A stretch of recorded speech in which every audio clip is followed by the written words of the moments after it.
Hello and welcome. In this session, we're going to be looking at this poem, this famous anti-war poem, Anthem for Doomed Youth by Wilfred Owen. And I hope that initial visual there will give you a bit of a flavor of the horrors of World War One, which are explored in this poem. And I hope that visual suggests that all of these soldiers died, or so many of them died in World War One. Here's the whole poem with some of these pictures to help give you the context. What passing bells for these who die as cattle? Only the monstrous anger of the guns. Only the stuttering rifle's rapid rattle can patter out their hasty orisons. No mockeries now for them, no prayers nor bells, nor any voice of mourning save the choirs. The shrill, demented choirs of wailing shells, and bugles calling for them from sad shires. What candles may be held to speed them all? Not in the hands of boys, but in their eyes shall shine the holy glimmers of goodbyes. The pallor of girls' brows shall be their pall, their flowers the tenderness of patient minds, and each slow dusk a drawing down of blinds.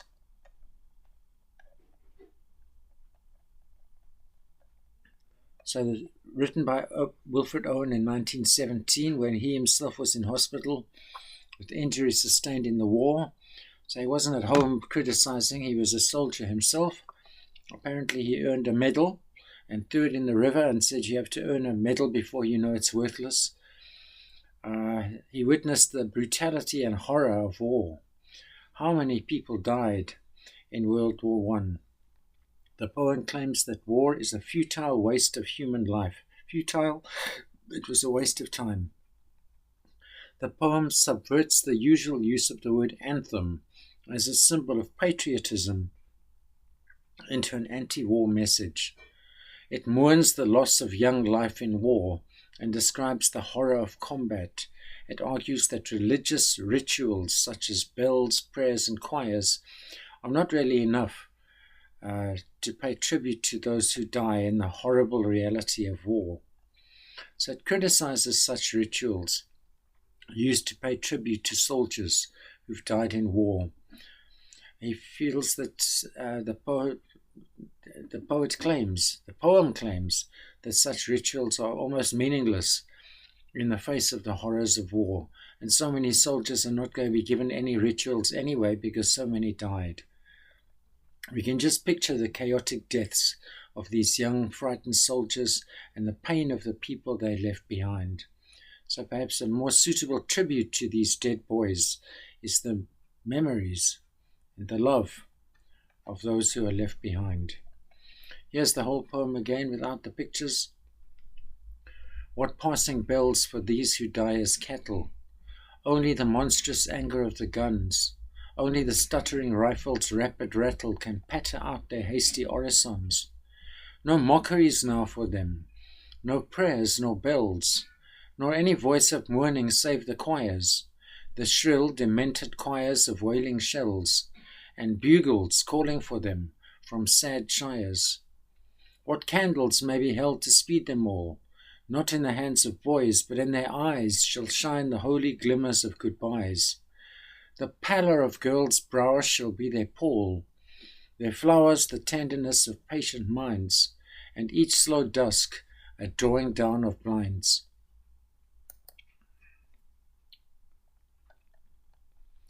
Some notes here on the title. The word anthem is normally something like a national anthem, a rousing song. The word is used ironically here because the poem is not really in favor of national propaganda glorifying war. It's not a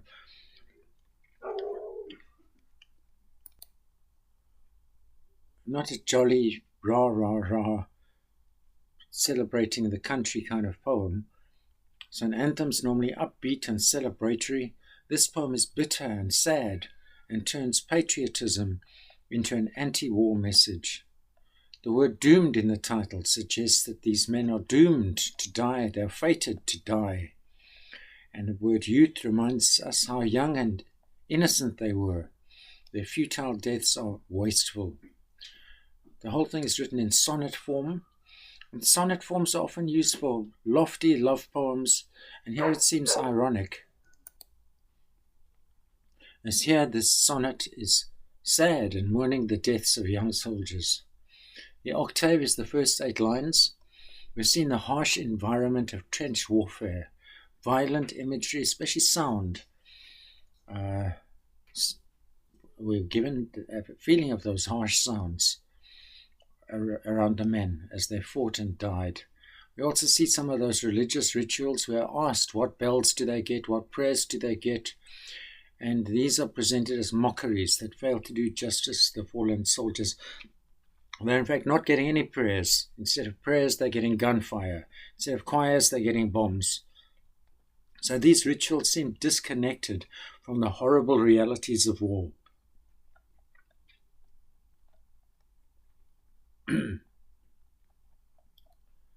The young men who die in war are denied these ceremonial goodbyes.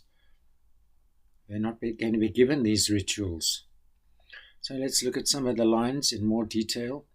What passing bells for these who die as cattle? With a tone of righteous anger, the poet asks what church bells will ring for these young soldiers who will die in herds like nameless cattle. These men are like farmed animals, brought into life only to grow big enough to be slaughtered. The soldiers are treated like cows. They've been dehumanized. The poem asks what good passing bells and other rituals really do in the face of such meaningless slaughter. In other words, this line introduces the idea to us that there's a disconnection between the symbolism of religious rituals and the sad reality of war. In one line, we've set up the main themes: the futility and horror of war, and the inadequacy of religious ritual to pay tribute to these young dead soldiers. Only the monstrous anger of the guns. Instead of bells, these soldiers hear only the fearsome anger of firing guns. These sounds are hellish and terrifying. We don't see examples of bravery, but the daily realities of battle, such as firing guns personified as angry. The personification, is it a personification or is it just a metaphor? This idea of the monstrous guns expresses the pandemonium and chaos of the soldiers' deaths. I actually think it's just a metaphor. This introduces the auditory imagery throughout the poem that replaces the absent passing bells. Only the stuttering rifle's rapid rattle can patter out their hasty orisons. Orisons are prayers. The only prayers these soldiers get are the jarring sounds of rifle fire. These are textbook examples of sound devices. The alliteration in stuttering rifles' rapid rattle, personification or the metaphor of the monstrous anger of the guns.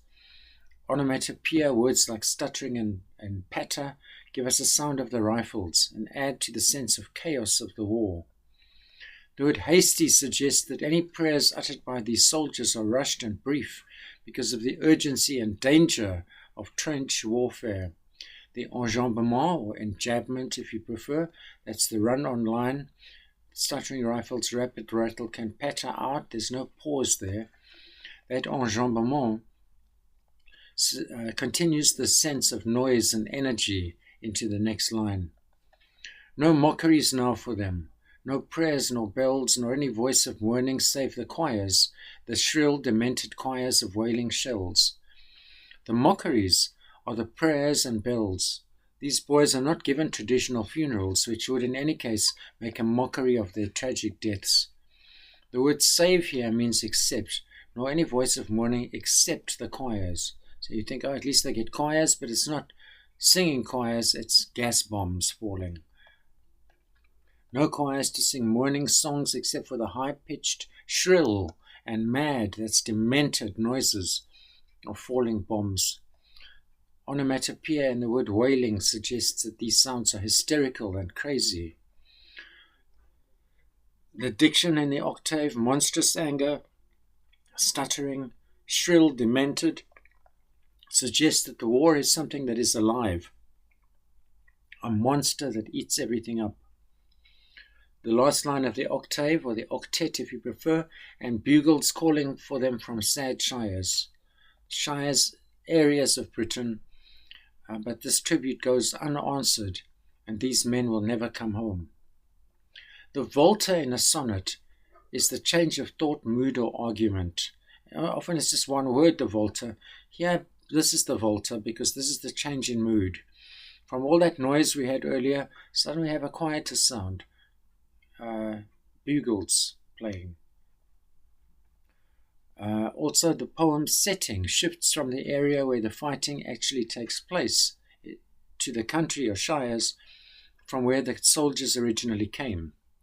Whereas lines 1 to 7 showcase the horrible and hellish sounds of weapons, the sound that of bugles, simple brass instruments in line 8, relates specifically to home.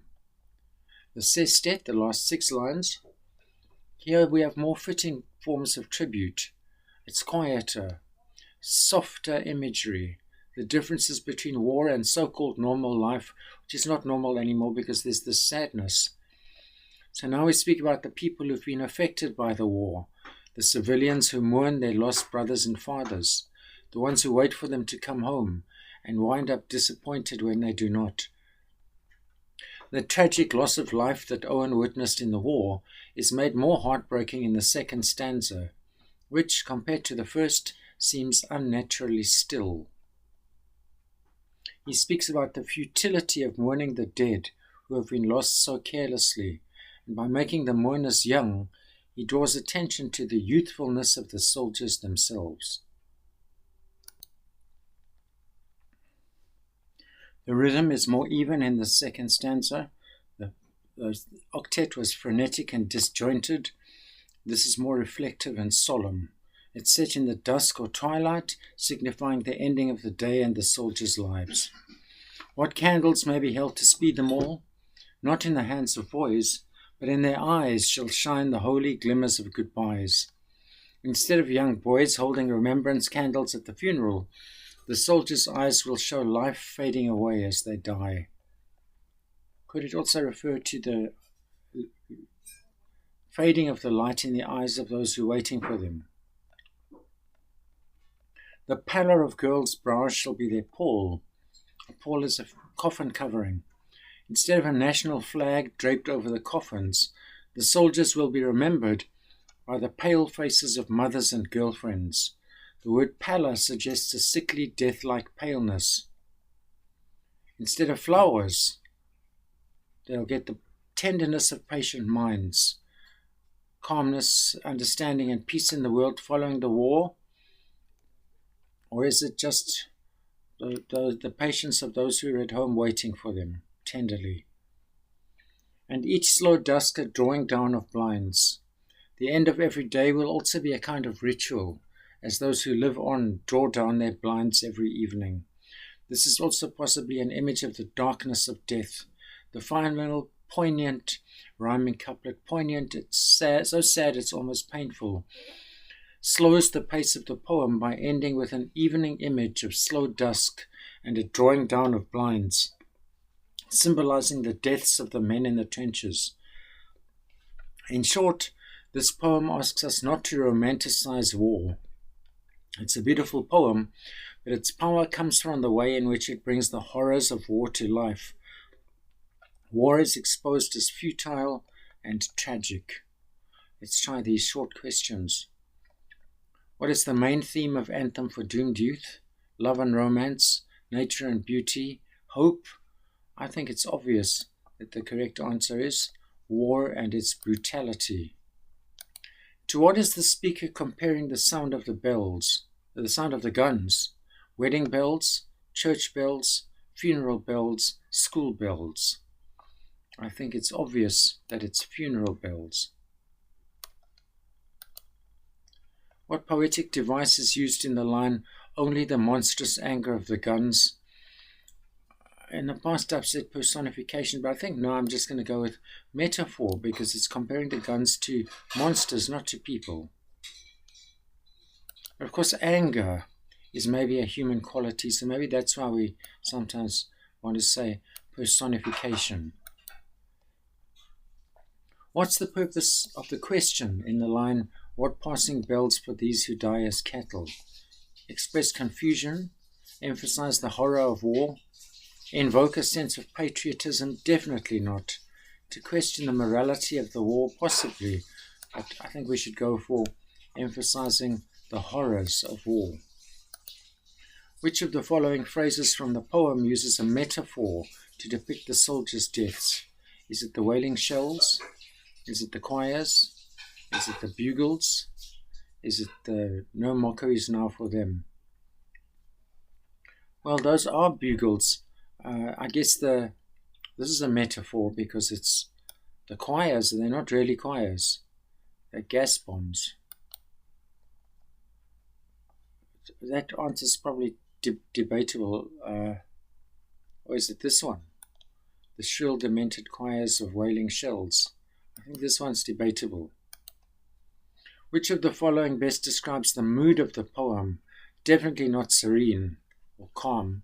Definitely not triumphant. Definitely not joyful.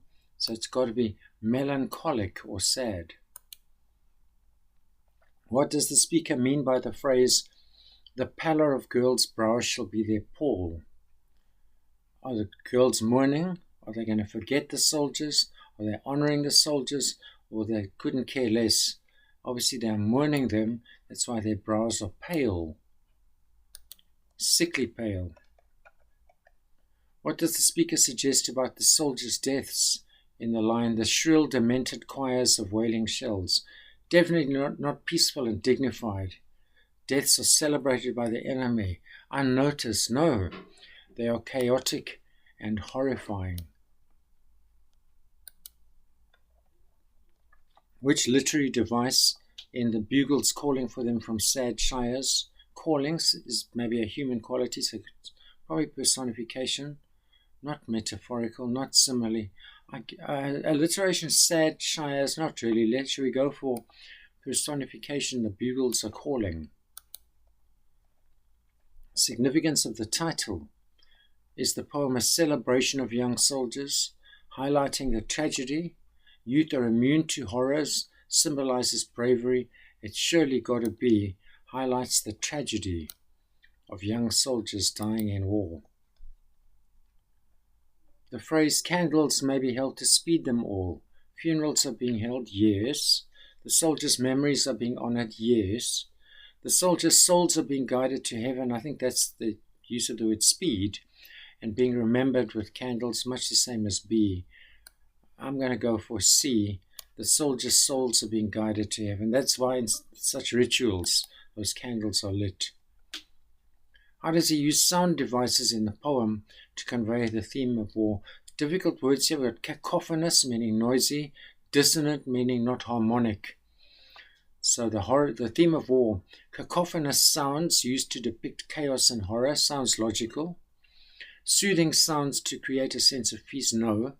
Rhythmic patterns to evoke a sense of order. No. Dissonant sounds, yes, but not to represent triumph and victory. So it surely has to be A. Cacophonous sounds depicting chaos and horror.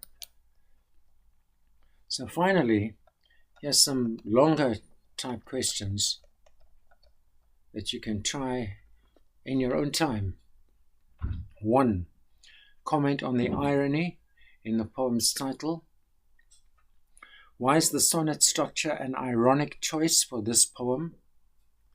What are hasty orisons?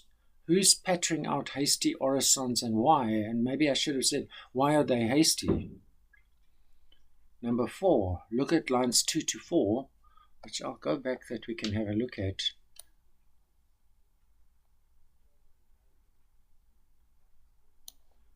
Only the monstrous anger of the guns, only the stuttering rifles' rapid rattle can patter out their hasty orisons. If they use those ellipsis dots in the middle of the question, you must go back and look at the full lines.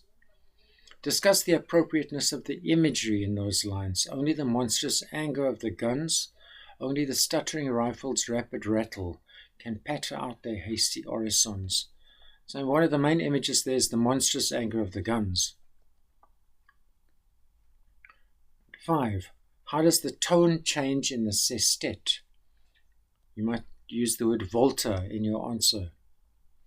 And number 6. In what ways does Owen reject religion in this poem? So I'll leave those questions up at the end of this video here, so you can give them a try.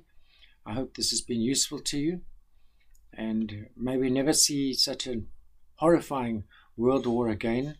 Good luck with coming to grips with this poem. Thank you for joining me, and have a happy day.